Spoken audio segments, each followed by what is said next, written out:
Preview.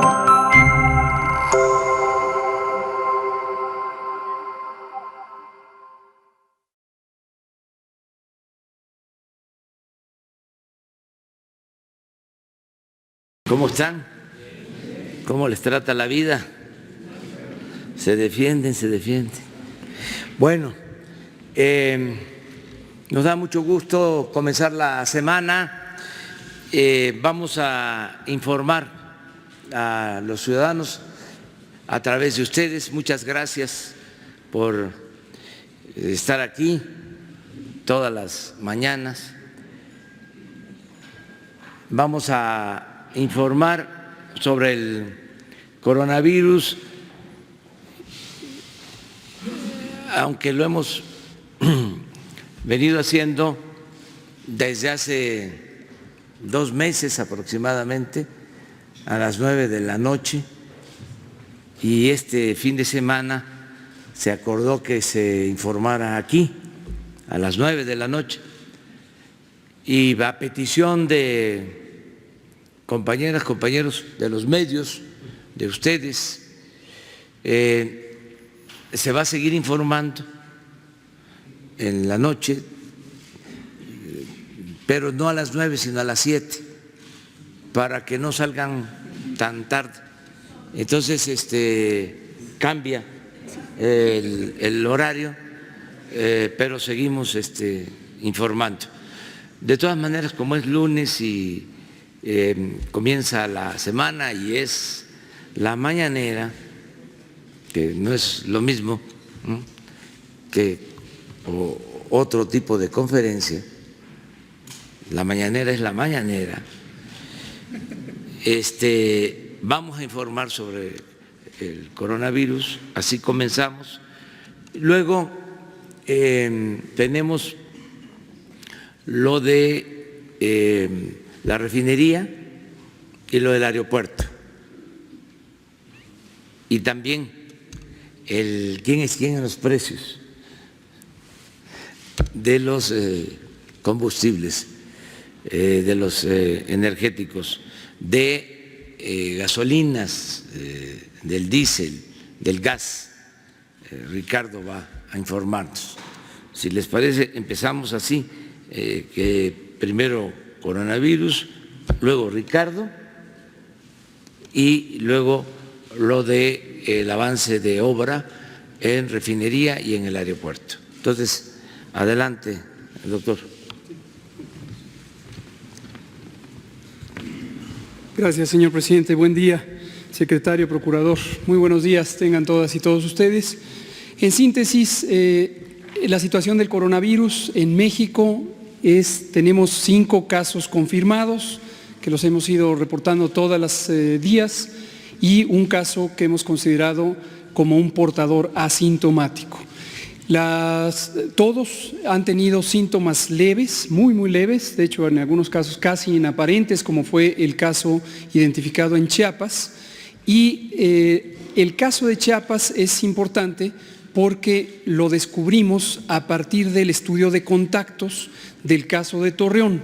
Son 2 chicas jóvenes que habían estado en Italia y regresaron de la misma experiencia de intercambio académico.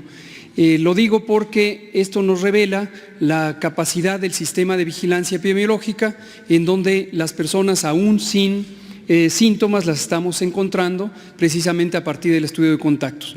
Y esto nos permite resumir cuál es la estrategia de prevención y control que está usando México y que es exactamente la que recomienda la Organización Mundial de la Salud a todos los países y la que usan la mayoría de los países, por ejemplo, de Europa Occidental, Canadá y varios de América Latina. Es detectar los casos, que los casos estén en un aislamiento voluntario asistido o supervisado por la autoridad sanitaria y hacer los estudios de contactos para detectar si hay infecciones derivadas de los casos. Cuanto más oportuno sea este proceso, eso ayuda porque entonces el control es más efectivo. Seguiremos en el escenario 1, calculamos que por varias semanas, en donde en tanto en el mundo entero haya casos, podemos tener este tipo de importaciones. Hasta el momento todos estos casos son casos importados, pero no se ha detectado un fenómeno de transmisión dentro del territorio. Y estamos muy bien coordinados, estamos siguiendo los pasos del protocolo de preparación que estuvimos construyendo durante los primeros 2 meses. Entonces estábamos ya muy listos esperando a que llegara el virus. Gracias.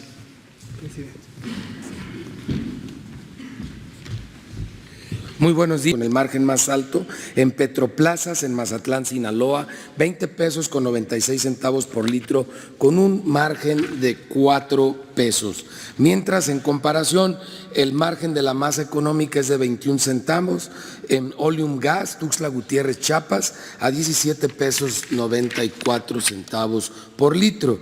En la gasolina premium, Ezequiel Antonio Flores González, en Acambay, Estado de México, tiene el precio de la premium a 22 pesos con 1 centavo por litro, mientras que presenta un margen de 3 pesos con 90 centavos. Y la más económica, con un margen de 24 centavos, en Puebla, es la gasolinera Rodhack a 18.90 por litro, precio al público.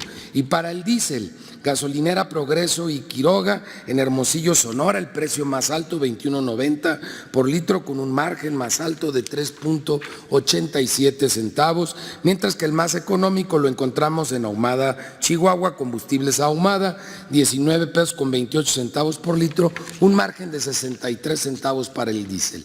Si lo vemos en esta semana que cerró por marcas, tenemos las marcas más caras: Chevron, Redco y Arco. Ahora Shell baja al cuarto nivel. Qué bueno que Shell ha venido otra vez nivelando sus precios en promedio, mientras que los más económicos son Arsan, Full Gas y La Gas. En el caso de Full Gas, nos ha llamado la atención que en verificaciones nos han estado saliendo mucho con bombas mal calibradas que no dan litro de litro. Entonces, digo, el chiste es dar barato, pero no a cambio de no dar litros completos. Entonces estaremos monitoreando muy de cerca este fenómeno. En la app de litro por litro atendimos 285 denuncias y quejas de los consumidores a través de 216 visitas que realizamos en la semana, inmovilizando 30 bombas que no daban litro de litro. Quiero agradecer a la Guardia Nacional que sin su apoyo no hubiéramos podido realizar las verificaciones en segunda ocasión que se hicieron la semana pasada y esta semana, y con apoyo de la Guardia Nacional estuvimos en Veracruz, en Campeche, en Querétaro y en Chihuahua. El 18 de febrero inició un proceso que concluyó el 26 de febrero con segunda visita. Esto fue en Tihuatlán, Veracruz, donde inmovilizamos 16 instrumentos, 16 despachadoras de gasolina, una cantidad muy fuerte, prácticamente toda la gasolinera. El 26 de febrero finalmente pudimos colocar en Querétaro los sellos de inmovilización a 2 bombas. Asimismo, en Campeche, el mismo 26 de febrero, otras 2 bombas. Colocamos sellos también en Ciudad Juárez, Chihuahua, el mismo día 26 de febrero. Todos estos fueron operativos simultáneos. Y encontramos en Cazones, Herrera, Veracruz, un rastrillo también en esta segunda verificación. Ahí pueden ver la foto como puentean y ponen un transmisor. En este resulta muy burdo, muy evidente lo que realizaron con la tarjeta madre. En Veracruz no habíamos encontrado precios muy bajos, pero no habíamos encontrado este tipo de artimañas. Entonces, pues ahora sí los agarramos en la maroma. En la app de litro por litro, que no toma en cuenta el margen, la gasolina regular 17.39 la más barata y la más cara 21.49. La premium, la más barata, 18.32 en Medellín de Bravo, Veracruz, la más cara 23.29 en la Ciudad de México, en Benito Juárez. Para el diésel, en Medellín de Bravo, el más económico, en Veracruz, 18 pesos con 59 centavos y la más cara en Zamora, Michoacán, a 22 pesos con 79 centavos. Ahora sí.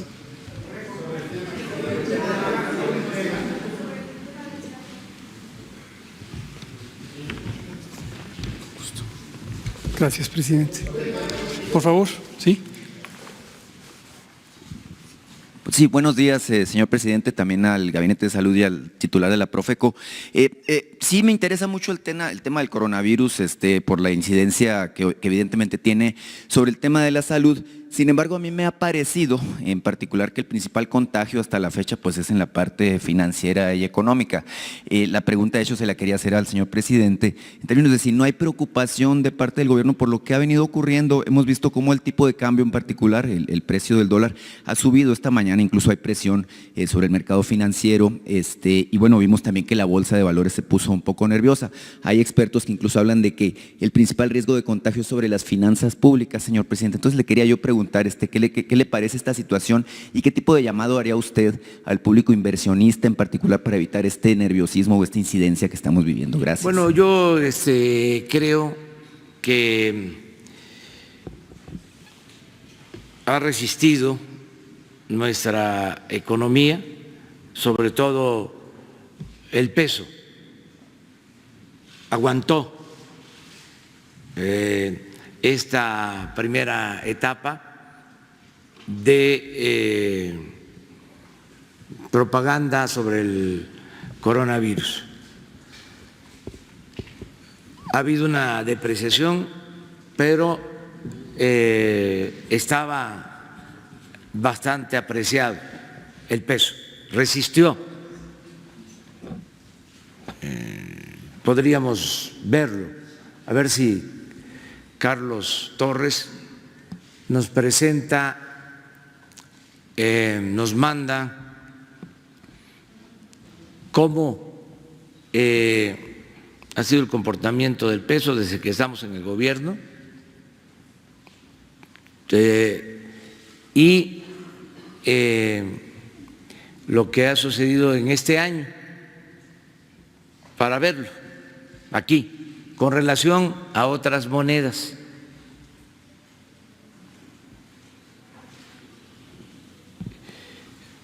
Yo estoy seguro que esto se va a normalizar, se va a estabilizar. Es un asunto mundial, pero cada vez van a estar más tranquilos los mercados. Ese es mi pronóstico. En cuanto a México, siento que no vamos a tener problemas mayores. Ese es mi pronóstico. Los conservadores, ¿no?, que quisieran que nos fuera mal, van a decir que está mal mi pronóstico, ¿no?, y de que vamos a tener crisis económica y financiera. Yo digo no, está bien nuestra economía, tenemos finanzas públicas sanas y está fuerte nuestra moneda. Perdón, omití presentarme ahorita de Meando Arte, de Pasión por los Negocios, Política y Rock and Roll, Radio Proyecto Puente de Sonora. Empezamos hoy el mes de marzo, señor presidente. Se sabe en Sonora y es muy esperado, bueno, que va a estar usted en una gira de, tengo entendido, 3 días por nuestro estado, a lo mejor me equivoco, pero se sabe que va a estar en la frontera, en San Luis Río Colorado y en Nogales. Hay un par de temas que yo le he planteado aquí en las mañaneras que están pendientes sobre Sonora. Uno muy reciente, debe recordar que le pedí hablar de un poquito de béisbol, y tenemos ahí una situación con la Liga Profesional de Béisbol de Sonora. Los equipos, que están ahí, han pedido una audiencia con Edgar González en particular, y Edgar González no los ha querido atender. Incluso aquí traigo una serie de escritos de parte de ellos, en donde, bueno, incluso ellos hacen ver que temen que haya un conflicto de interés de parte del comisionado de ProBase, en función de que su familia tiene un equipo muy cerca de Sonora, en Otay, en Baja California particularmente. Me pidieron que le hiciera llegar estos documentos, son una serie de peticiones, incluso le están pidiendo una audiencia en específico específico a usted, señor presidente, sabedores del gusto que tiene usted por el béisbol en particular, pero por el deporte en general. Y hay otro tema que yo le planteé aquí hace 6 meses, señor presidente, tiene que ver muy en especial con una escuela que se llama CEDART, Luis Eduardo Pearson, que bueno, es una escuela que tiene 42 años operando, es la única escuela enfocada a las bellas artes que existe en todo el noroeste de la República, tiene mucho prestigio y ahí lo que le han estado pidiendo pues es que intervenga, presidente, pues no tienen instalaciones adecuadas. El otro día que estuvo Esteban Moctezuma, lástima que no me tocó preguntar ese día, bueno, quería yo plantearle el tema. Quisiera, presidente, si pudiéramos tener, bueno, pues un acercamiento en ese sentido con el gobierno federal, porque sí es una necesidad muy fuerte para los jóvenes de mi estado, bueno, acercarse al tema de las bellas artes y todo esto que tiene que ver con la cultura. Gracias. Bueno, sobre esto vamos a pedirle a Esteban que lo atienda, al secretario de Educación. Lo otro también, que Edgar González atienda. Quiero comentarles que toda la familia de Edgar se ha dedicado a la promoción del béisbol. David, su papá, tiene escuelas para la formación de niños, de adolescentes. Su hermano Adrián pues es muy conocido, todavía está jugando béisbol, el titán Adrián González. Y Edgar ayuda mucho. Y voy a estar, sí, en Sonora. Voy a San Luis Río Colorado porque ahí se terminó o está por concluirse el estadio de béisbol en un plan que tenemos de espacios en la frontera. Entonces ahí podemos también hablar con las personas que lo soliciten. De hecho, el estadio de San Luis Río Colorado va a ser utilizado para que la liga a la que me refiero juegue. Sí. Y en particular, bueno, pues ellos tienen mucha inquietud por este tema, porque está por arrancar, como usted sabe, pues la Liga de Béisbol de México, ¿no? La de verano. Ellos son una liga de alimentación de la Liga de Béisbol y entonces sienten que si se quedan fuera, de alguna manera no podrán funcionar precisamente aportando el talento de jugadores de Sonora. Y la importancia que tiene es muy específica esta liga, que puede ser muy regional, porque es la fuente de entretenimiento para los residentes de toda la zona fronteriza de nuestro estado, que usted sabe los problemas que tenemos de violencia, marginación y una serie de situaciones. Esta liga tiene impacto en alrededor de 800,000 personas, entonces por eso es tan importante para nosotros. Sí, nosotros vamos a seguir apoyando en todo. Gracias. Sí.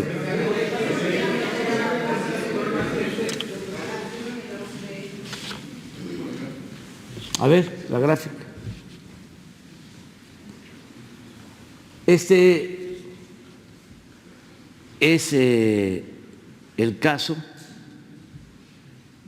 a ver, de el 30 de noviembre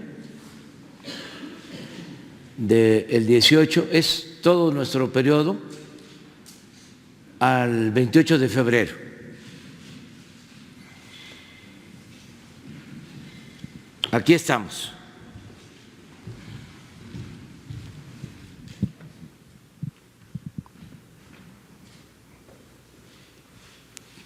Nos gana el yen japonés,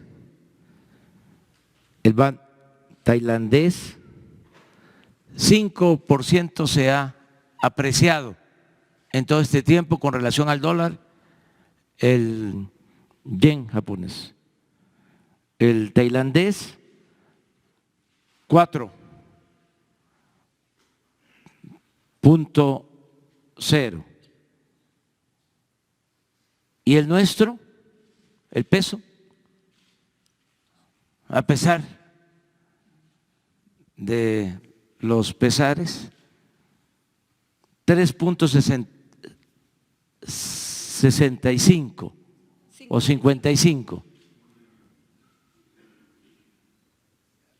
Se ha apreciado con relación al dólar en todo el tiempo que llevamos. Y es de mal gusto comparar, pero vean por acá.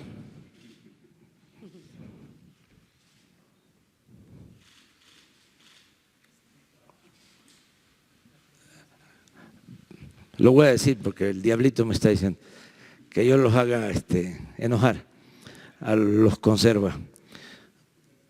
El peso chileno se ha caído 22%.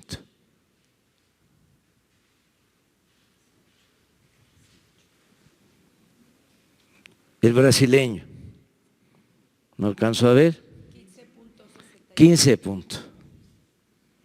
Hasta ahí la dejo. Sí, gracias, presidente. Isabel Esto no significa que no nos afecte, aclaro, porque estábamos en primer lugar,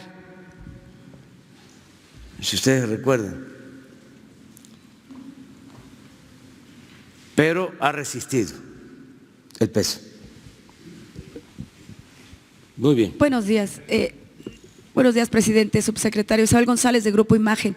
En relación a lo dicho por el doctor López-Gatell, que hasta este momento solamente hay casos de importación, los que se han detectado en México, y dice que van a pasar varias semanas para detectar, digamos, otro tipo de casos. ¿De cuántas semanas estaríamos hablando, no? Si nos pudiera explicar, ¿no? Que no sean casos de importación, sino que ya sean por contagio en el territorio nacional. Esto por un lado.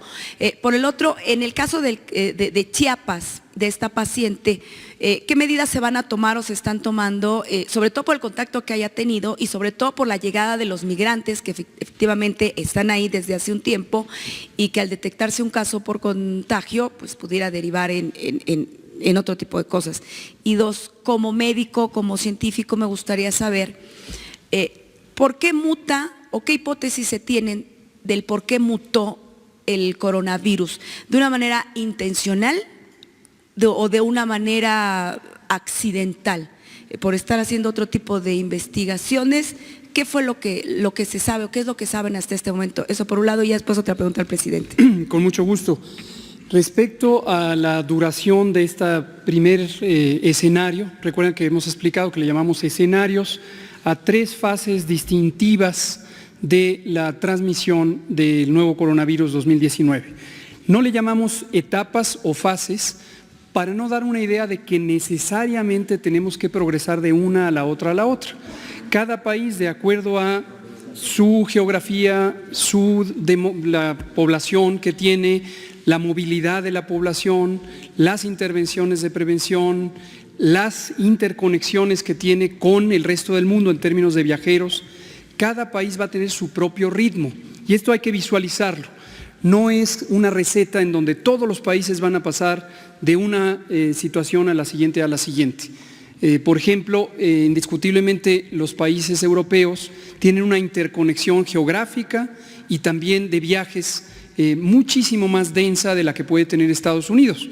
Estados Unidos también la tiene, pero de lo que puede tener México.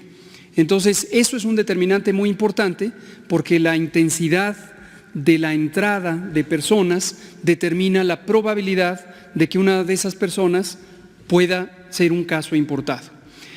En estos escenarios, los retomo de manera muy breve, hemos dicho escenario 1 es la situación de importación.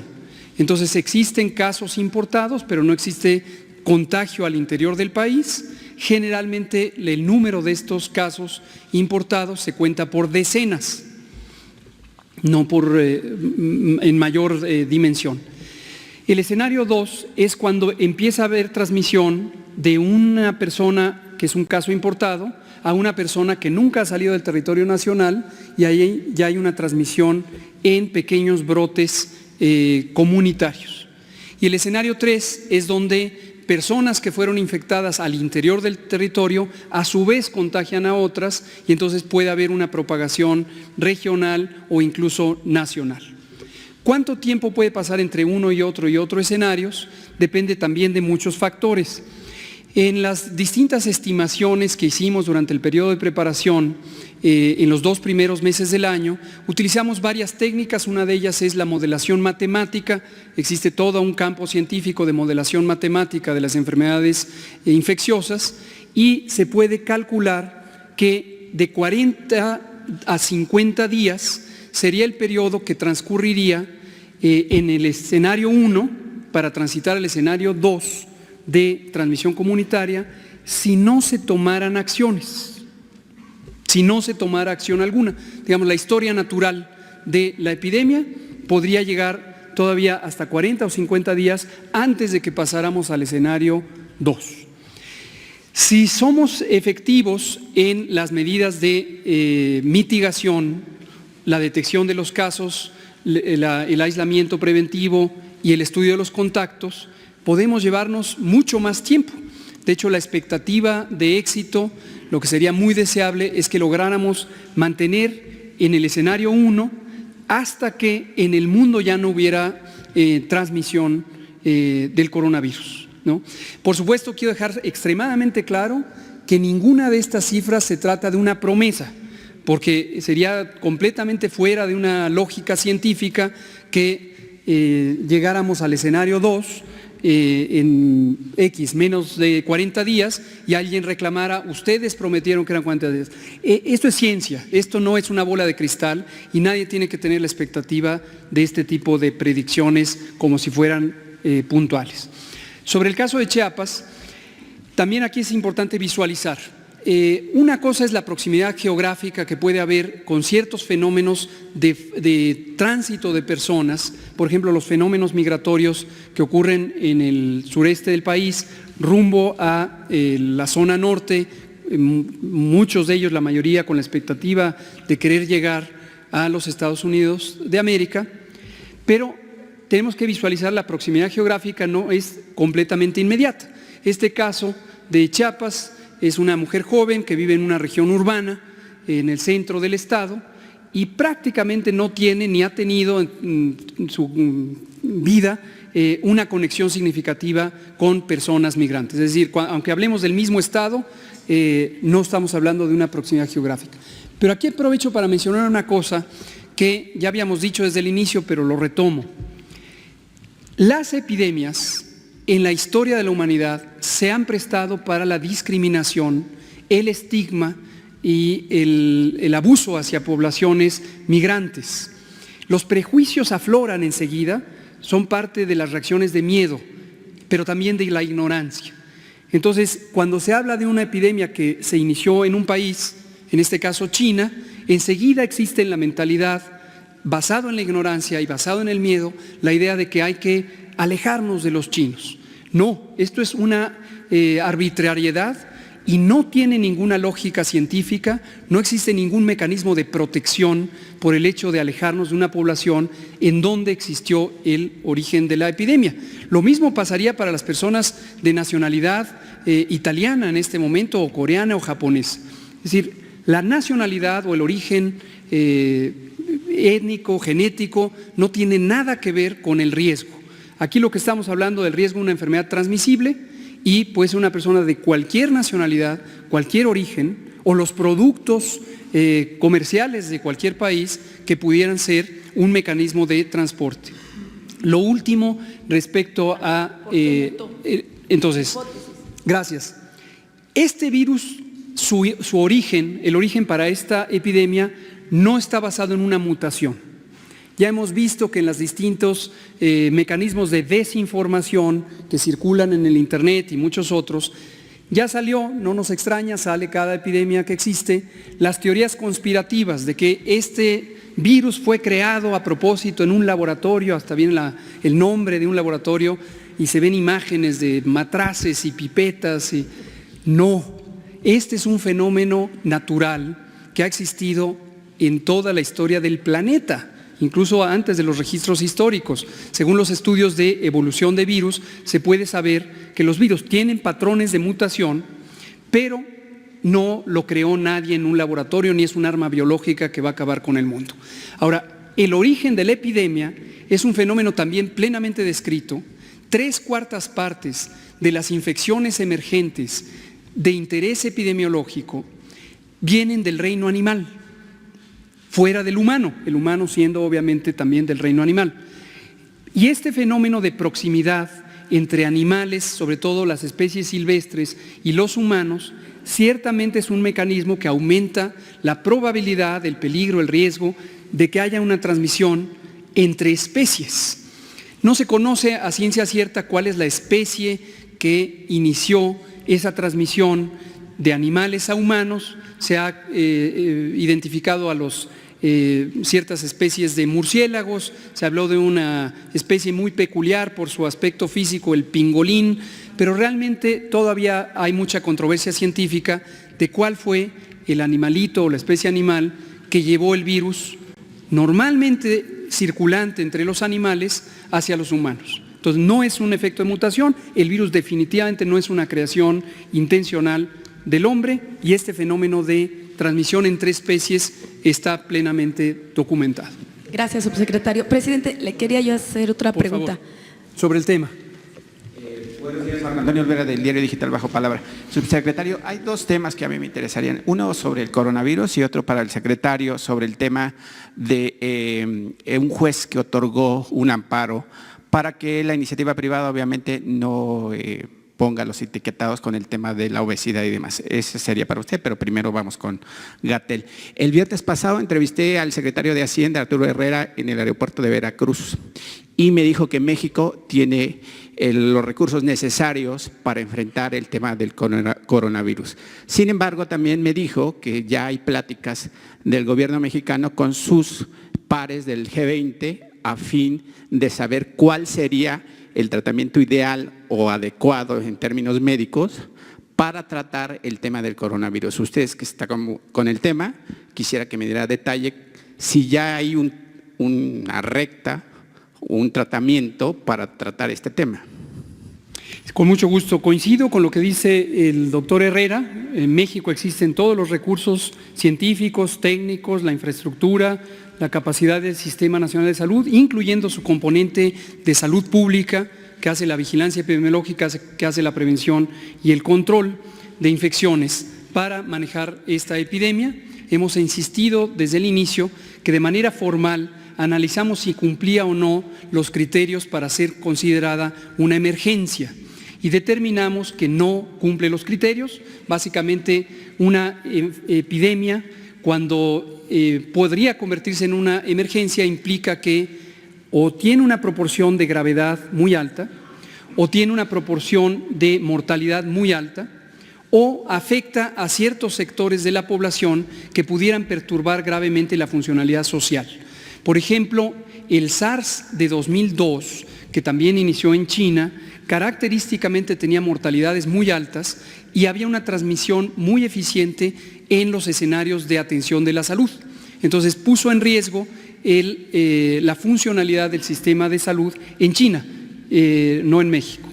Entonces, todo este tipo de criterios corresponden a una disciplina técnica y científica que en el mundo se ha desarrollado por más de 35 años, que se llama la seguridad en salud. Y tenemos una serie de reflexiones al respecto, pero insisto, concluimos que no hay evidencia que sugiera que esta es una emergencia nacional. No deja de ser una epidemia, por supuesto, lo es, como hay muchísimas otras epidemias que ocurren todos los años. En este caso es nueva, pero no representa una amenaza en términos ni sanitarios ni en términos sociales o económicos. Ahora, respecto a conseguir una cura, la expectativa natural que todos y todas tenemos, en la sociedad tenemos, es en cuanto surge una epidemia, una enfermedad emergente, uno quisiera tener una vacuna y un tratamiento específico. Casi siempre las epidemias por coronavirus, por lo menos es lo que ha ocurrido a lo largo de los últimos unos 15 a 20 años, primero se acaba la epidemia por sí misma antes que se logre desarrollar un medicamento o una vacuna. Y la razón también está documentada por las ciencias de la salud y la epidemiología en particular. Este es un virus que puede causar enfermedad y la mayoría de las personas no enferman. Entonces hay que distinguir infección, que es adquirir el virus, está en mi organismo, de enfermedad. Tengo los síntomas, tengo fiebre, tengo dolor de garganta, tengo tos, etc.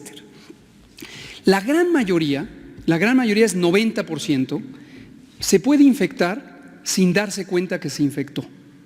Sin darse cuenta que se infectó y ni se acuerda porque nunca tuvo ni fiebre, ni dolor de cabeza, ni dolor de garganta, ni nada. Estas personas que se infecten desarrollan inmunidad Todavía está en proceso de estudio científico, ha pasado muy poco tiempo, si esta inmunidad es eficiente o no y cuánto dura. Pero en general, por la historia de los coronavirus, se puede documentar que la inmunidad es bastante efectiva y generalmente de larga duración. En el momento que tenemos el inicio de la epidemia, todo mundo es susceptible. Pero conforme el virus se va propagando, insisto, en la mayoría de las personas sin que se den cuenta porque no les causa enfermedad, se van volviendo inmunes. En cierta manera es como un proceso de vacunación natural. El virus salvaje, el virus primario, va vacunando en cierto sentido, o en el mismo sentido que las vacunas, va inmunizando a las personas. En el momento en que se junta suficiente proporción, suficiente porcentaje de personas inmunes, el virus deja de transmitirse. Porque si aquí yo me infecto y los que están junto a mí tienen inmunidad, yo ya no les infecto. Entonces, si hay un susceptible más para allá, hay una barrera que impide que yo transmita. Esto técnicamente se llama inmunidad de rebaño y es característico de cómo se agotan las epidemias. Y volvemos a decir también para la población que se preocupa de querer tener un tratamiento ya. El sistema inmune, el sistema de defensas, acaba con el virus, lo controla. En un periodo de 7 a 14 días, el propio sistema inmune elimina al virus y queda resuelta la infección y se queda con anticuerpos, con defensas para posteriores exposiciones al virus. Con el secretario, si me permite, por favor. Secretario, buenos días. En México, 3 de 4 mexicanos son obesos y tienen problemas coronarios, diabetes y demás.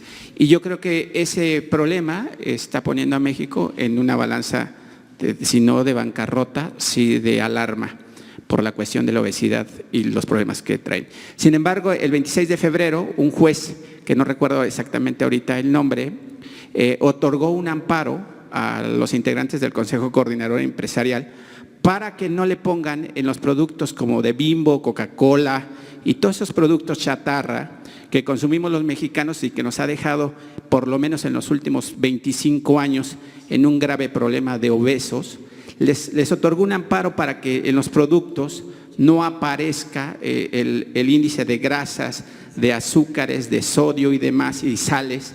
¿Qué va a hacer la Secretaría, que tiene un grave problema con el tema de la obesidad, así como yo diría que el tema de la obesidad en México es parecido a la corrupción?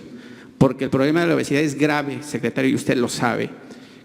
¿Qué va a hacer la Secretaría o cuál va a ser el actuar en contra de esta gente que sigue obviamente pues solapando arbitrariedades pues con la salud, que es lo más importante de los mexicanos? Sí, muchas gracias. Desde luego este es un ejemplo de que la Secretaría de Salud del Gobierno en general está atento no solo a la situación de coronavirus, sino a la salud en general. Y en particular no vamos a abandonar esta necesidad de seguir trabajando en contra de esa sí es una epidemia, es la epidemia de obesidad, de diabetes, de hiperlipidemia y todo lo que lleva a enfermedades del corazón, y hipertensión, etcétera. Refiriéndonos a lo que señala, efectivamente la norma del etiquetado fue revisada y en su instalación, en la forma de adecuación para después de su presentación, no ha terminado. Lo que ha solicitado, y bienvenido, bueno, bienvenido en el sentido que lo estamos revisando, el cuerpo jurídico, es que tienen ellos duda de cómo se instaló en esta reinstalación de la norma y piden para eso este amparo.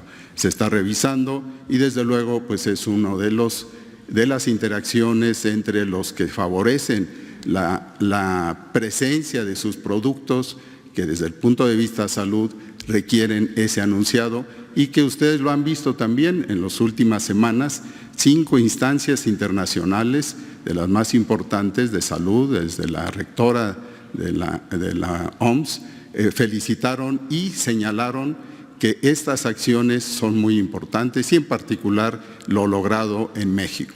Más aún, existe científicamente un trabajo reciente donde varios países, entre ellos Inglaterra, analizan, y otros países de Europa, analizan el efecto que ha tenido en Chile esas medidas de etiquetado, las cuales México va a hacer las suyas propias, desde luego basado en esta experiencia, principalmente para los niños, para cuidar la alimentación de los niños, que son desafortunadamente tenemos el primer lugar de obesidad. En ese caso, entonces, en consecuencia, a pesar de todos estos ejemplos que se están logrando, nosotros estamos tranquilos, estamos caminando por algo que exige la población, la sociedad civil, y que científicamente está probado su efecto, y les refiero en este trabajo muy reciente de OnePlus, se analizan los beneficios por países que no las han llevado, pero que lo ponen nuevamente, reitero, como ejemplo para el cuidado de la salud. Secretario, ¿cómo evitar o combatir esa epidemia que usted acaba de calificar, que es la obesidad? Usted como secretario de Salud, un importante tenista serbio dice que dejar de consumir gluten, obviamente el pan, el refresco y el azúcar, dejaría pues, básicamente abajo el tema de la obesidad. Usted como secretario, ¿qué le recomienda a la población? Porque a mí se me hace alarmante que 3 de 4 mexicanos sean obesos. Sí, efectivamente, pero no es la solución enfocar una sola fuente del problema. Esto es multifactorial, tenemos que, y se ha implementado así desde el 14 de febrero, el día, me recuerdo exactamente esa fecha del año pasado, se ha implementado progresivamente la atención de la obesidad con la prevención.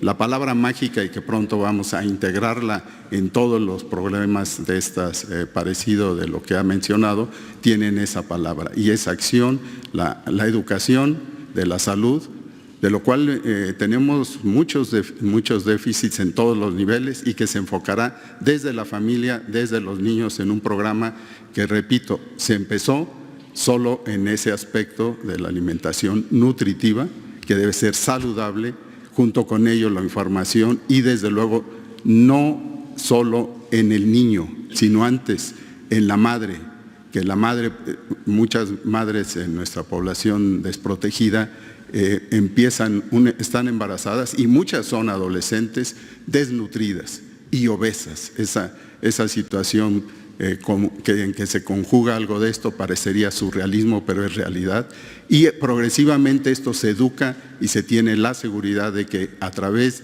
de la SEP, de la participación de las escuelas en forma importante, además de la familia, de la comunidad, tenemos a la escuela como uno de nuestros mejores integrantes, y progresivamente el sistema de agricultura. No podemos manejar nuestra propia y autóctona y muy saludable comida si no tenemos asegurado este insumo, el productivo, el agrícola. Y todavía más, sumamos recientemente al medio ambiente, porque ahí hay una gran beta de problemas que se pueden desde luego presentar y que tenemos que corregir: el agua y desde luego también los contaminantes del medio ambiente, que son parte de esto, y finalmente la operación de todo esto en una forma que desde mi punto de vista es la más clara que se ha adoptado en la Secretaría de Salud, con participación de los estados, para lograr este ataque de los múltiples factores para poder hacer esto una realidad, y lo vamos a desde luego a tener éxito.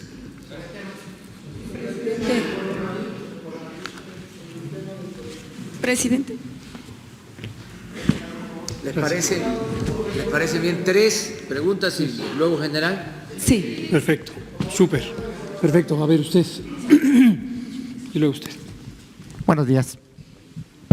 Buenos días. Juan Hernández, del periódico Basta y del Grupo Cantón.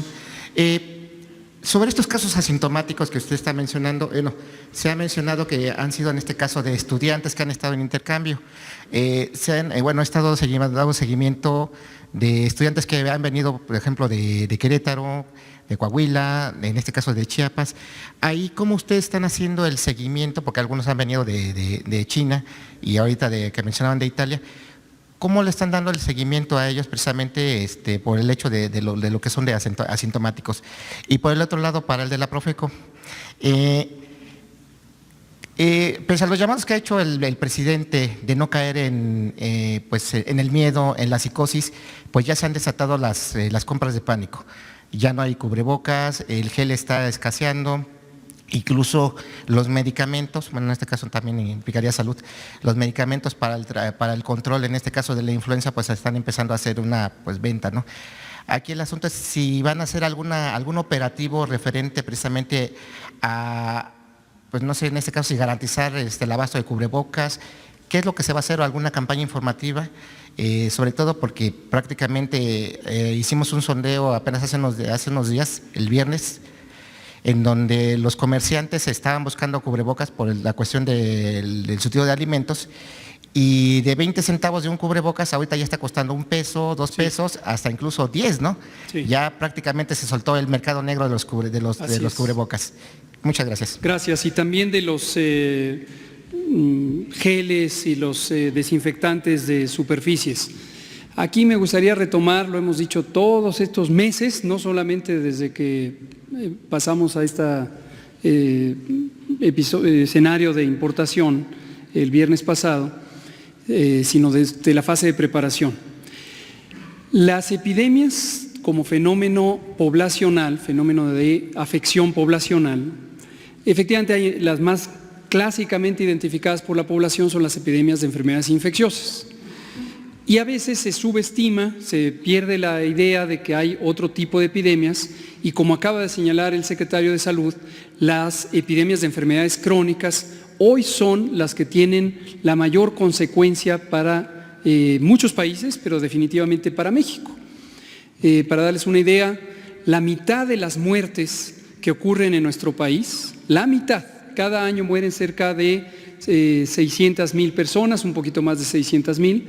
La mitad de las personas que mueren por enfermedades que se asocian con una mala alimentación, por exceso de sal, por exceso de grasa, por exceso de azúcar, por exceso de calorías totales. Entonces, el enemigo grande hoy es precisamente esta carga de enfermedades crónicas. 3/4 partes de la población tienen sobrepeso o bien obesidad. El sobrepeso, la obesidad y la diabetes han sido declaradas emergencia nacional, es así. Desde 2016 se declararon una emergencia nacional. Y también, como decía el secretario, hay un elemento importantísimo que tiene que ver que comemos lo que está a la mano.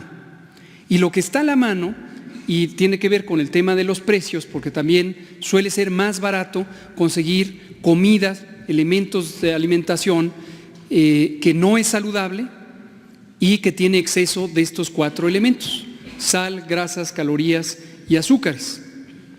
Entonces, la alimentación no depende solo de lo que querramos comer, depende de lo que podemos alcanzar en el mercado, y por eso los etiquetados claros son importantísimos para que la gente tenga un punto de información que le ayude a elegir de manera fácil, de manera ágil, con transparencia absoluta, lo que tiene exceso de estos elementos.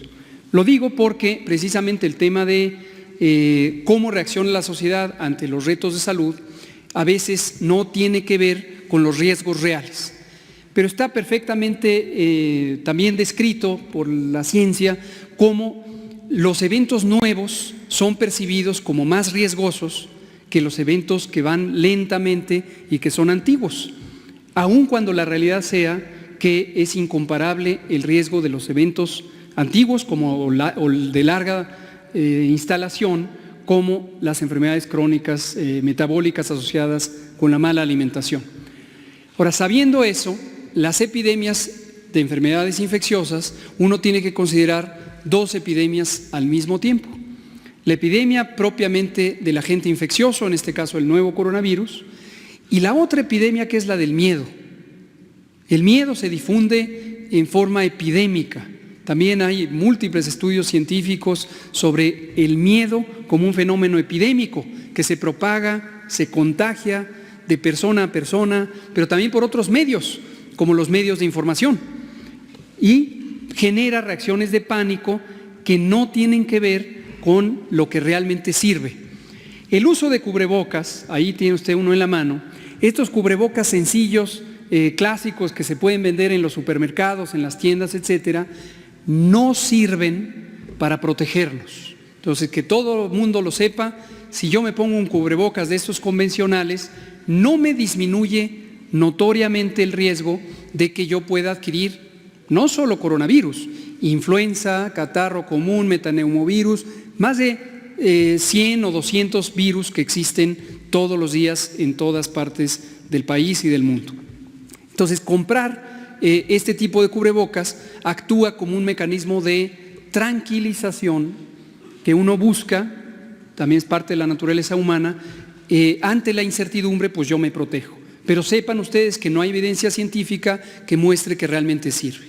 Lo que sí sirve, y hay que decirlo, es quien esté enfermo, quien tenga tos, fiebre, estornudos, ayuda a los demás, ayuda a la familia, si se pone uno de esos cubrebocas, porque entonces cuando le venga el acceso del estornudo, va a ser fácil que ese estornudo se tape, ¿sí?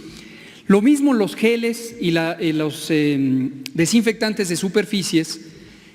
Hay que tener higiene en general, es bueno, pero no por el coronavirus. Hay que tener higiene, la higiene ayuda a disminuir la carga de virus, bacterias, parásitos, etcétera, en las superficies de contacto de uso común, pero no hay que tener medidas extraordinarias de comprar toda una reserva de este tipo de desinfectantes en aerosol o toneladas de cloro o nuevas moléculas. No existe tampoco una utilidad. Entonces, eso puede, espero, evitar las compras de pánico. Además, hemos dicho que el riesgo hoy de transmisión del coronavirus en México es considerablemente bajo. Ayer explicamos en la población china, ahí aún donde está la enorme mayoría de los 87,000 casos acumulados, con respecto a la población china, representa el 0.001%. 0.001% las personas que han estado infectadas por coronavirus. Entonces, nos interesa que estas compras de pánico no alteren y no induzcan este tipo de prácticas de especulación económica que efectivamente son reguladas y sancionadas por la Profeco. Las caretas que se usan en hospitales, aprovechando ya la vinculación del tema, son unas caretas que parece como una concha, generalmente de color blanco, de material rígido, y se conocen como N95. ¿Qué quiere decir esa misteriosa código N95? Quiere decir que las partículas que sean menores a 95 micras, una micra es la milésima parte de un milímetro, y las que sean menores a esa cantidad pueden pasar, pero las que sean mayores a 95 micras no pueden pasar. Muchos de los virus tienen un tamaño superior a las 95 micras y entonces esos cubrebocas, esas caretas N95 sí pueden reducir el paso, pero siempre y cuando se usen de manera correcta y consistente a lo largo del tiempo. Por eso hemos dicho, tampoco la población general tiene que correr a ponerse esos cubrebocas, pues se los pongo de manera muy ilustrativa.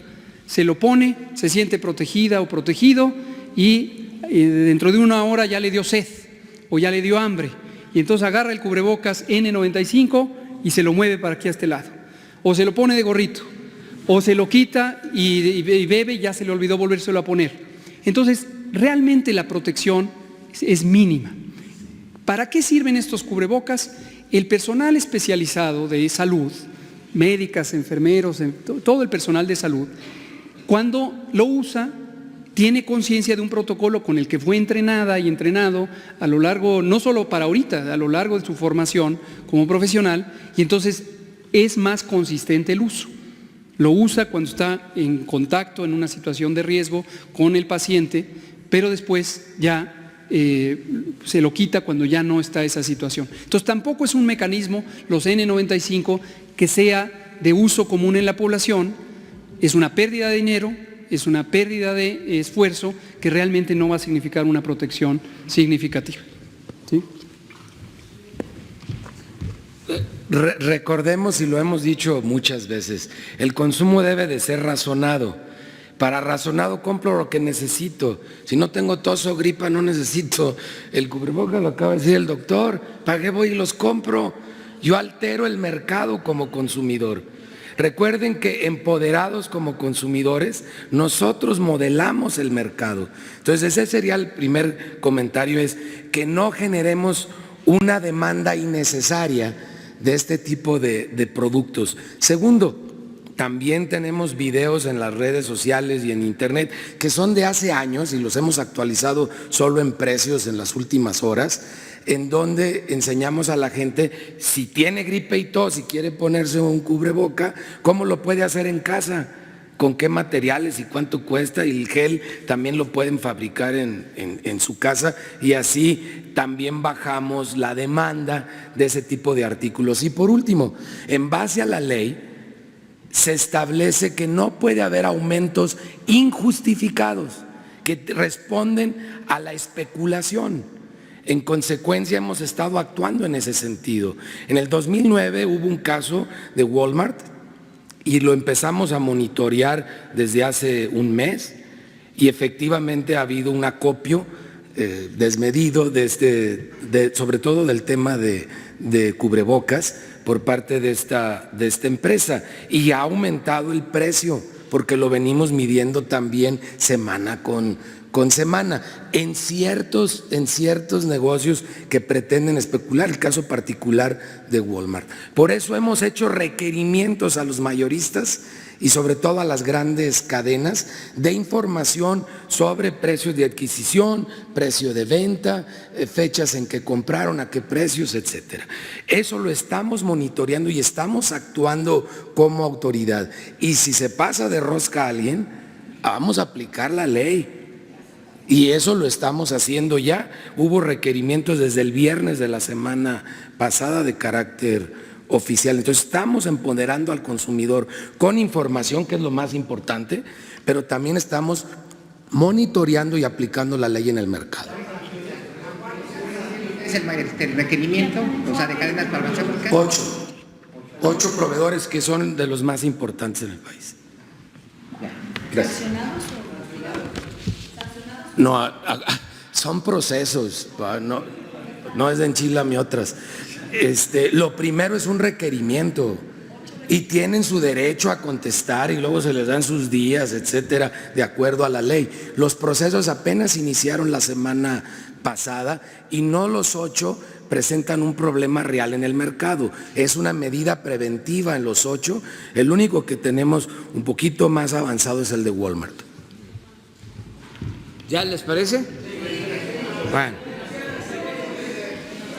Acuérdense que a las 7 de la noche, coronavirus. O sea, porque si informamos, no hay psicosis, no hay pánico, no hay amarillismo. Esto ayuda mucho. Y además es información científica, técnica, profesional. Entonces, a las 7, todos los días, sobre el tema.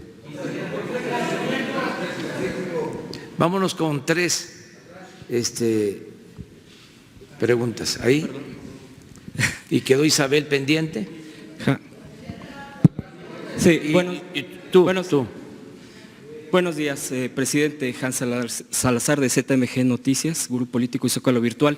Preguntarle su opinión. En este momento, en estos días se ha siguiendo desarrollando el juicio contra García Luna en Estados Unidos, y la fiscalía misma que está señalándole pues que no debe de salir, y el juez que está en todo este procedimiento norteamericano, pues de la justicia norteamericana, también se ha señalado ya de manera formal que García Luna tiene todavía las redes alcanzan de manera fuerte, de manera poderosa en México e incluso ellos han anunciado que van en contra de ellas. Yo le preguntaría, presidente, usted hace unas semanas precisamente instruyó desde esta mañanera que si había funcionarios públicos, que si había servidores públicos relacionados con nexos con García Luna, con toda esta red, serían renunciados o pediría su separación del cargo. ¿Le han reportado algo al respecto? Usted, con esta declaración de la Fiscalía en Estados Unidos, ¿qué avisora si esta red sigue teniendo tentáculos dentro del gobierno federal concretamente y en la iniciativa privada? ¿Qué usted respondería al respecto? Gracias. Bueno, en el caso nuestro no creo que haya funcionarios vinculados a García Luna. Me refiero a los negocios que se hicieron o que presuntamente, ¿no?, llevó a cabo, porque es un juicio que está enfrentando en Estados Unidos. Él fue secretario de Seguridad Pública con Felipe Calderón.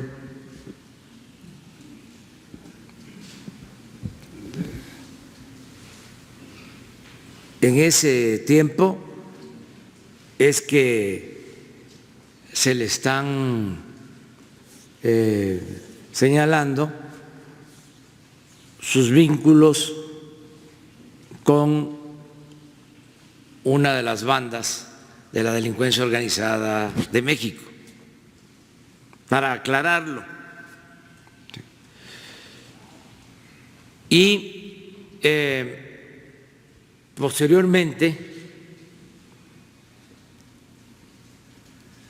se mantuvo relación con algunos servidores públicos, funcionarios de la administración pasada, incluso hubo pago de servicios a una de sus empresas en la administración pasada. O sea, son dos momentos. La investigación en Estados Unidos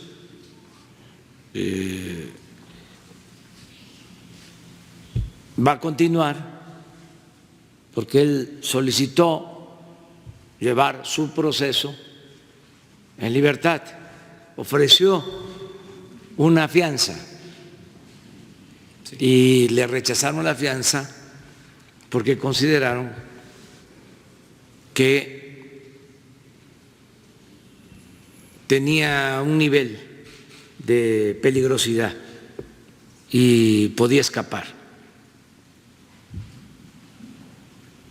Eso es la consideración de las autoridades de Estados Unidos. Y también se filtró el periodista del New York Times, aunque todo esto hay que verlo con cuidado, porque no por tratarse del Wall Street Journal, New York Times, ya, ¿no? Son sentencias,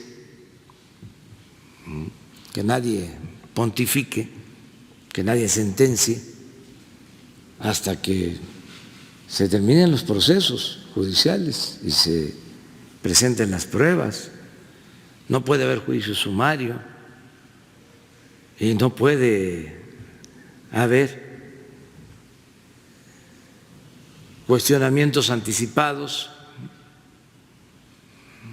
Nosotros padecimos mucho de eso, de acusaciones falsas. Bueno, hasta me desaforaron,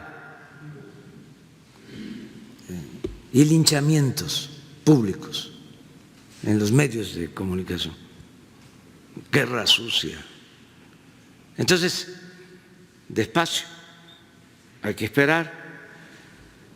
Según esta información del New York Times, hay socios de García Luna en el sector privado de México. O sea, gente que está actuando como empresarios.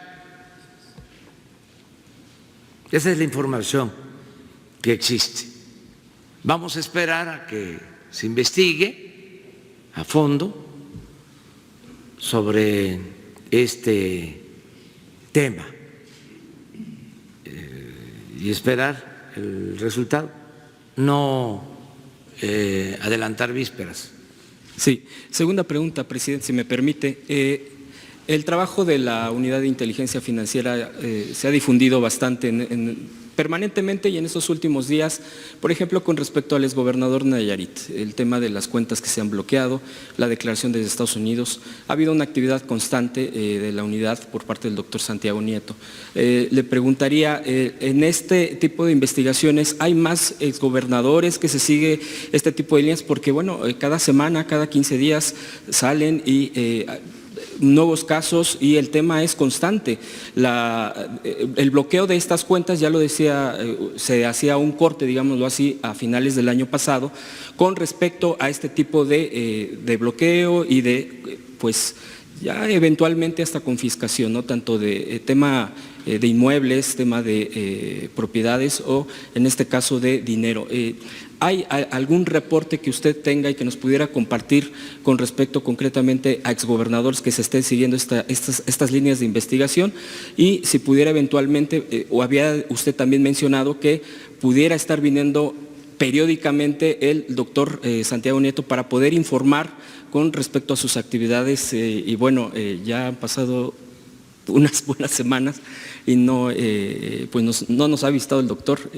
Quisiera saber si se mantiene el… Vamos a que venga, nada más que tiene que seleccionar algunos casos y explicarles que por el debido proceso no puede él mencionar asuntos que están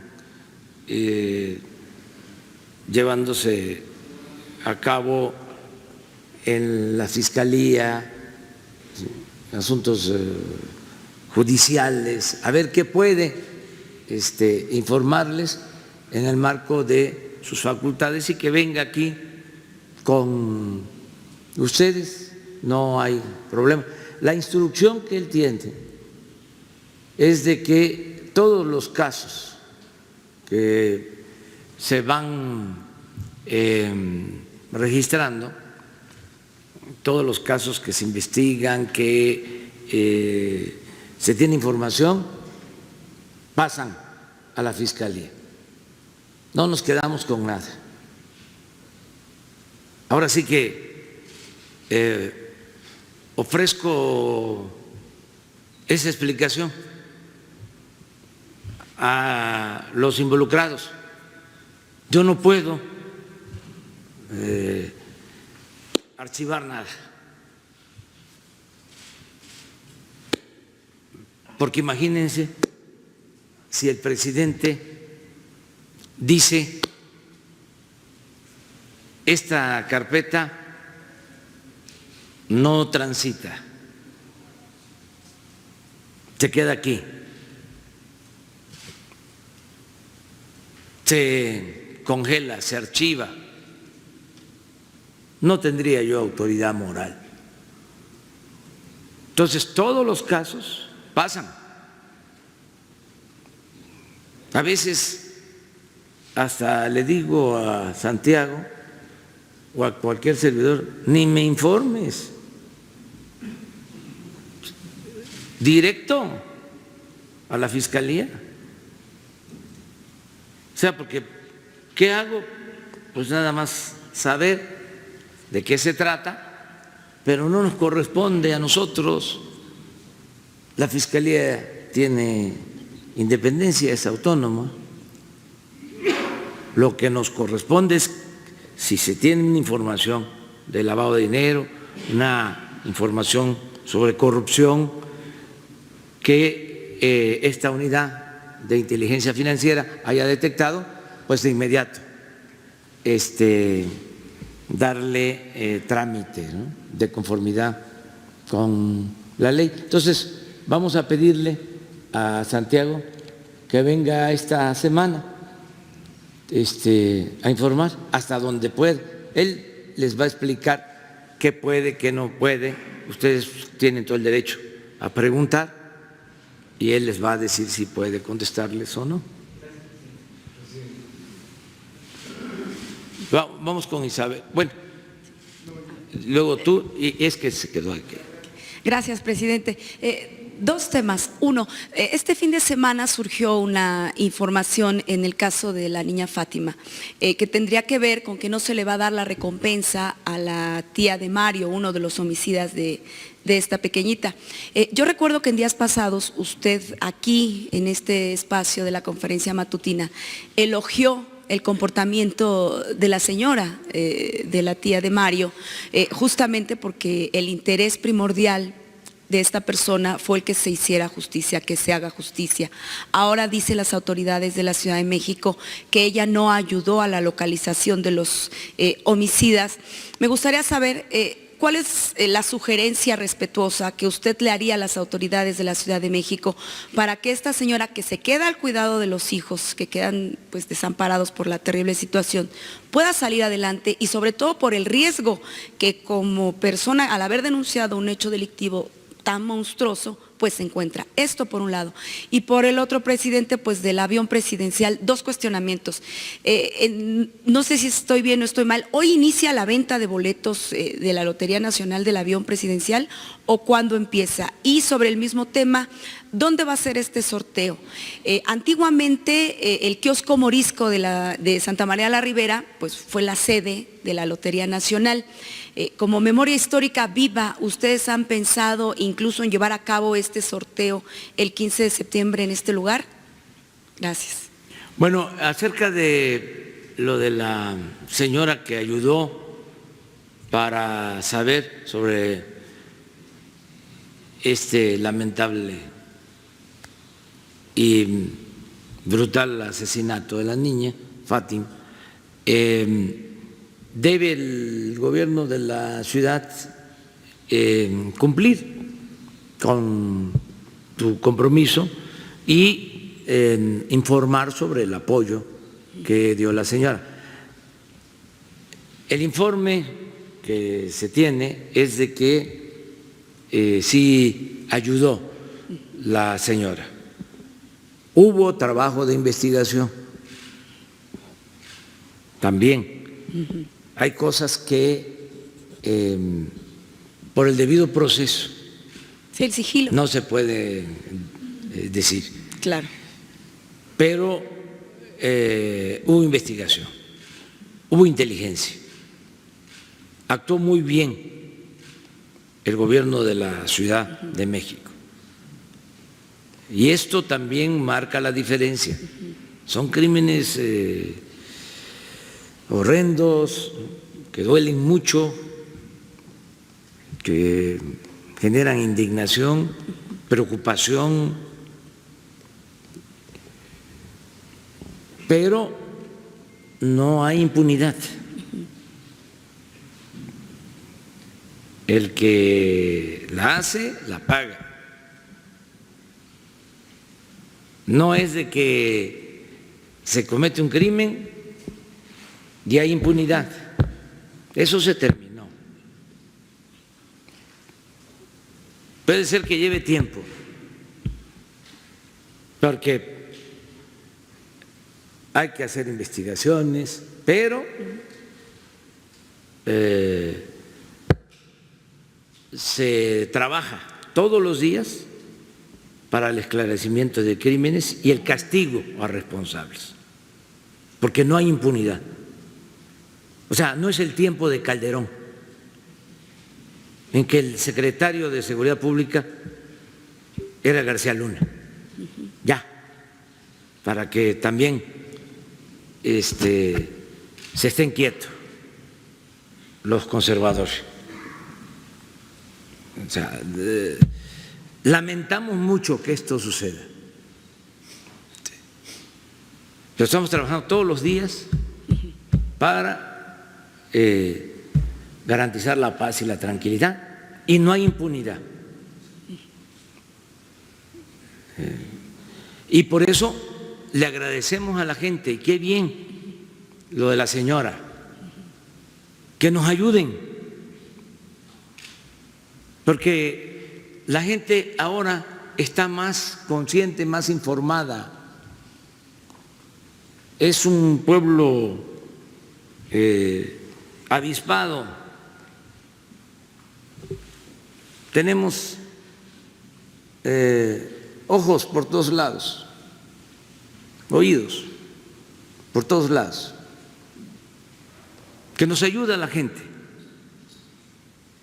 Entonces, cualquier situación rara, extraña, se informa y nos ayuda. Además de que hay inteligencia, imagínense, porque ese es otro cambio,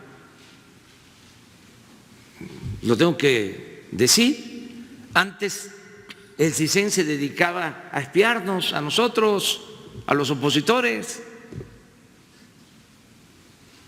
Eso ya no existe. No estamos espiando a los opositores del gobierno, no estamos espiando a ningún conservador. Pueden hablar por teléfono con toda tranquilidad. Nosotros no estamos escuchando conversaciones de opositores, de periodistas.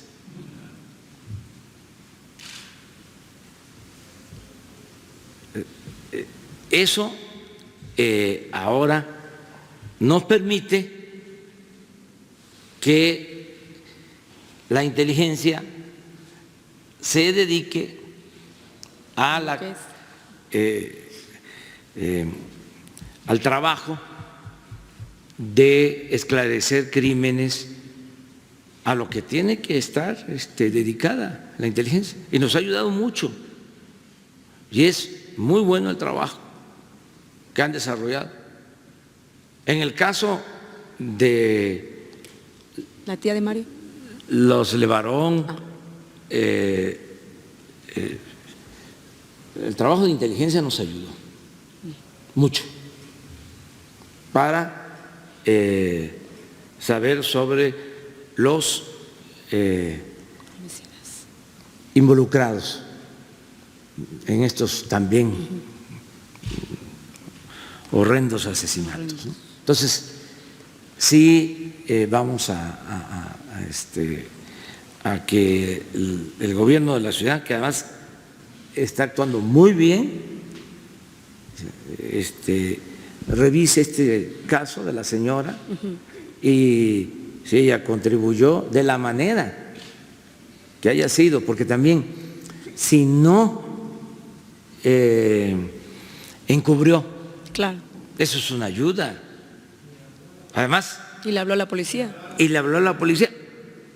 Sí. O el no haber encubierto, siendo incluso su familia. Es un ejemplo. Entonces, lo otro que me preguntaste. Lo del avión presidencial, la venta de los boletos de la lotería y lo del kiosco Morisco. Proceso ya de distribución, ya pronto ya vamos a dar a conocer cuándo empieza la venta al público. Todavía no lo queremos hacer porque queremos que estén ya distribuidos los boletos. ¿Ya empezaron a distribuirse? Ya se empezó a hacer el trabajo de impresión, de distribución. Yo creo que esta semana, a lo mejor mañana les informo, porque hay muchos amigos, mujeres y hombres, billeteros, porque van a preguntarles Antes era imposible tocar a los intocables de los medios. Ahí está ese libro muy bueno de este periodista. No, de Negri.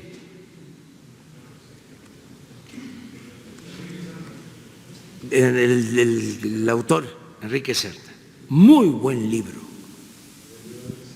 Sí, se llama El vendedor del silencio. O sea, para entender cómo era el teje-maneje.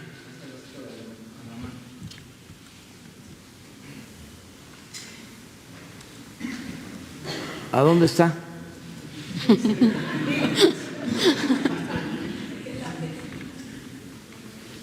Ah.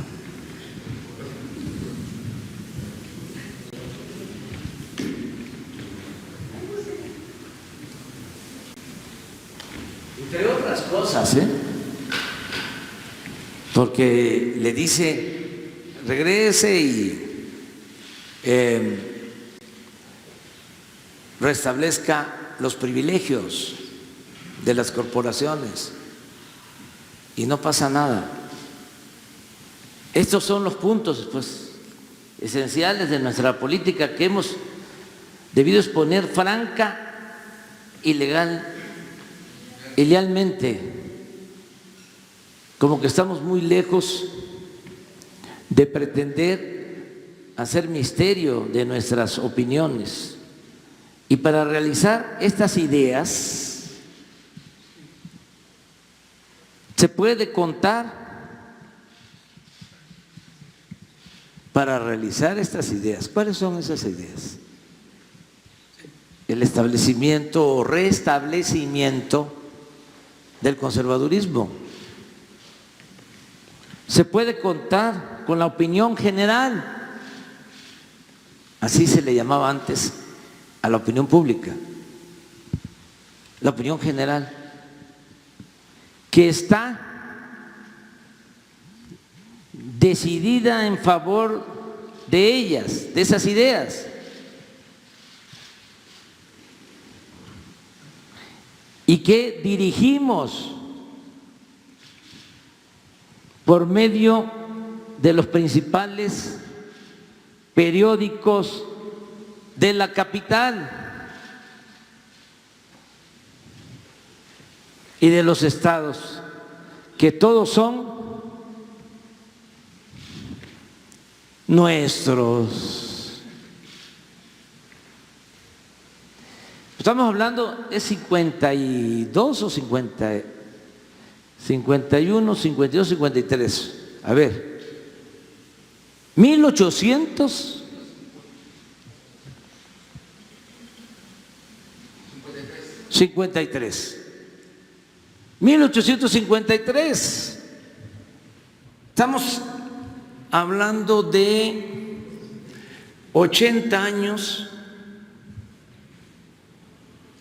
antes de Goebbels, más o menos, ¿sí? Bueno, pero todo esto es lo que hizo crisis. Esto fue lo que se está desmoronando.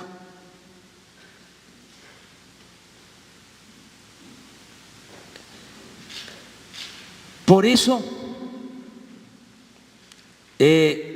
la mañanera y la importancia de las redes.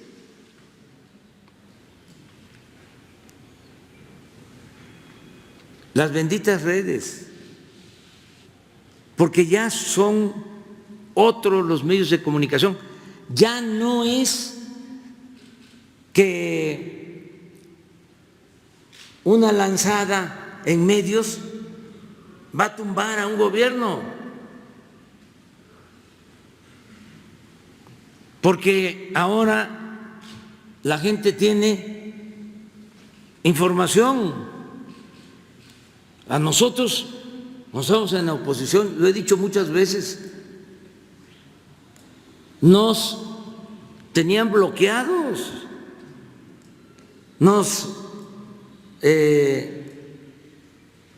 rodeaban, era un cerco informativo.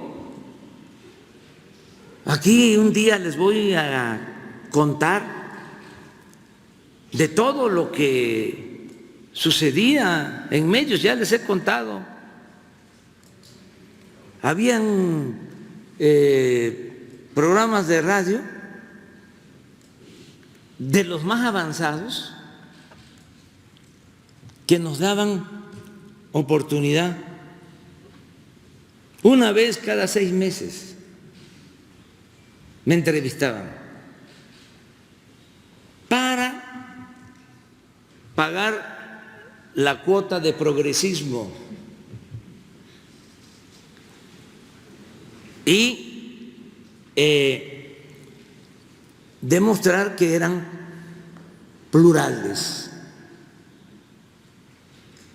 cuando estaban entregados al poder y se dedicaban a callar y obedecer. Entonces nos daban oportunidad. No sé si ya les conté lo del finado Sabludowski, que era de los pocos que nos daban oportunidad y le apretaban. ¿Y saben cómo abría la entrevista? Y a mí no me importaba, porque yo lo que quería era ser escuchado. Y ahora, espérate, yo quería ser escuchado y decía, no que él había pedido la entrevista, decía, nos pidió usted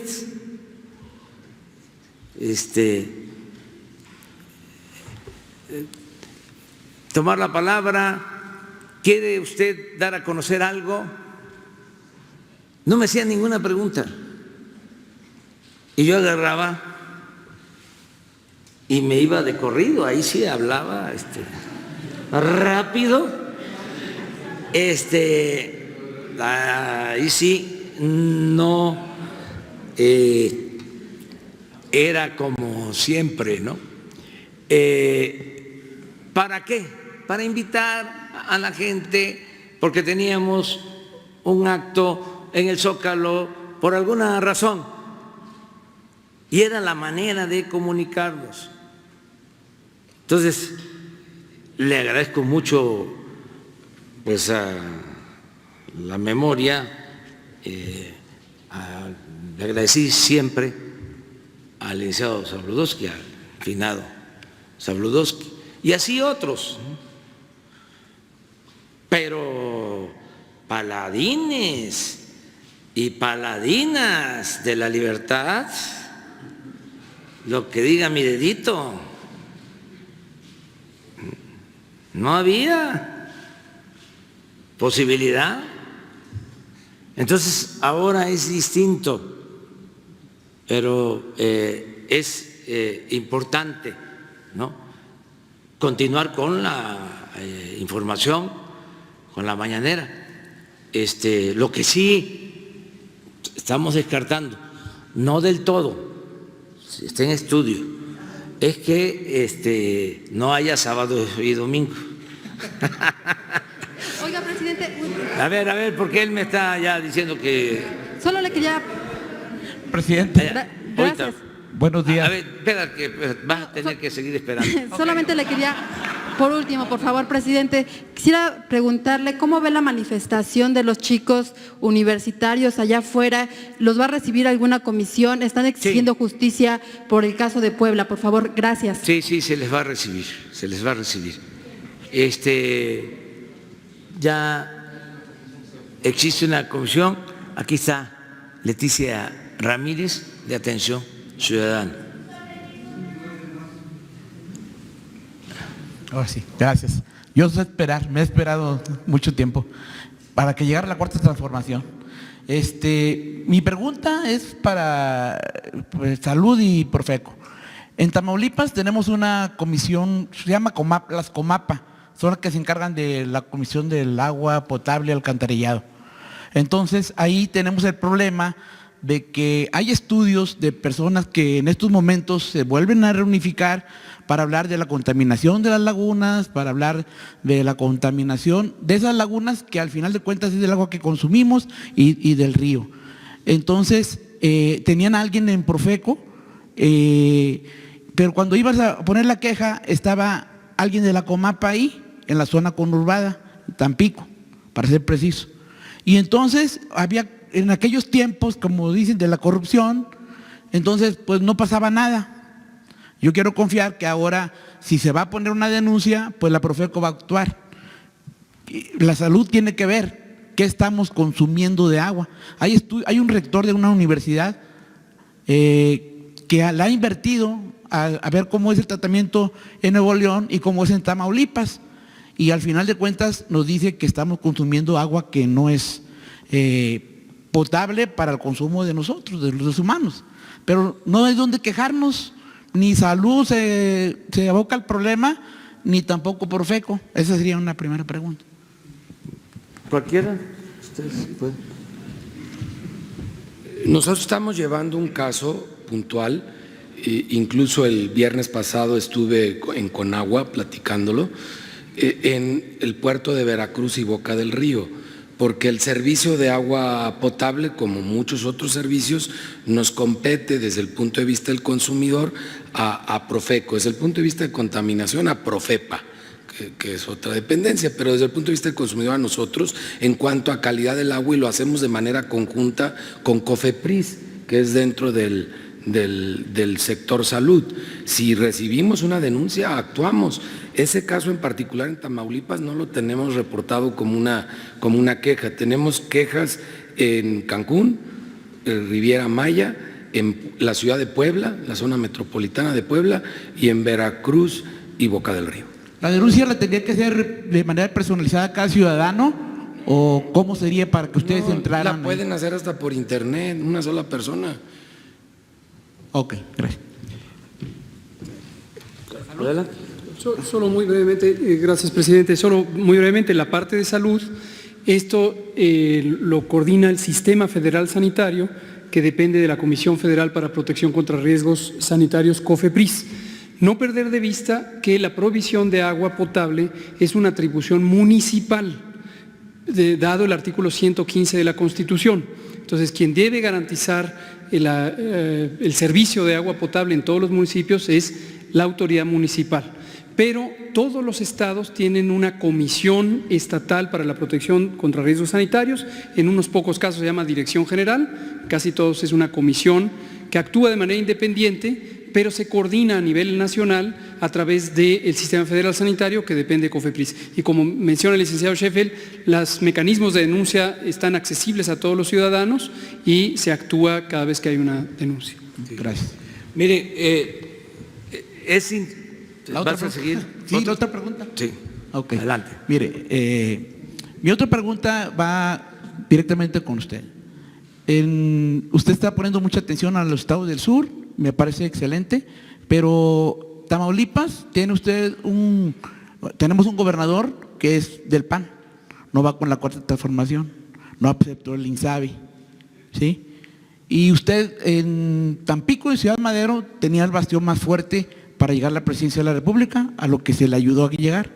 Y usted se comprometió a regresar porque ahí existe una refinería, la Francisco y Madero. Usted habló y dijo que venían tiempos buenos para esa región huasteca, que es Tamaulipas y parte de Veracruz, y regresaría, y se está invirtiendo ahí en lo que es la refinería Madero, pero todavía no se siente el que la economía de la zona, como usted lo anunció y que a muchos nos entusiasmó, ¿verdad? Lo que usted nos platicaba, que iba a generar trabajo y iba a haber movimiento, ¿verdad? Pero usted no ha regresado a Tamaulipas y entonces en esa área pues no sabemos si realmente, porque en la foto sale usted con el gobernador abrazado y bien padre y todo, pero pues no lo vemos que estén actuando, sobre todo en el INSABI no lo vemos nada. Entonces sí me gustaría que me conceda la pregunta y tengo un recordatorio nada más, no es pregunta, es recordatorio. El año pasado vine y le traje el problema del ejido Buenavista en Hidalgo. Creo yo que están trabajando y no me tienen que decir todo lo que están haciendo, pero ahí les recuerdo nomás, hay niños, mujeres, adultos mayores, que los programas del gobierno no están llegando porque ahí tienen que tocar con la diputada Noemí Estrella.